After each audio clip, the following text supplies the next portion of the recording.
বাংলাদেশে যতদিন পর্যন্ত জুলাই প্রজন্ম বেঁচে আছে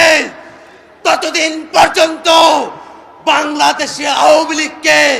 আমরা এক সেকেন্ডের জন্য প্রাসঙ্গিক হতে দেব না। আওয়ামী লীগের দোসর জাতীয় পার্টি যারা 90-এর স্বৈরাচার প্রতিষ্ঠা করেছিল তারাও বাংলাদেশে আওয়ামী লীগের রাজনীতিকে স্বৈরাচারের দোসরের রাজনীতিকে প্রতিষ্ঠা করবার যে চেষ্টা করছে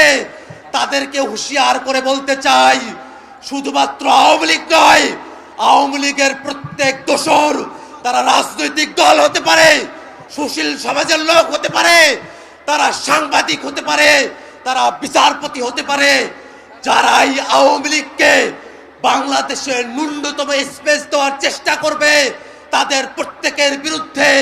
বাংলাদেশের ছাত্র জনতা দুর্গ গড়ে তুলবে।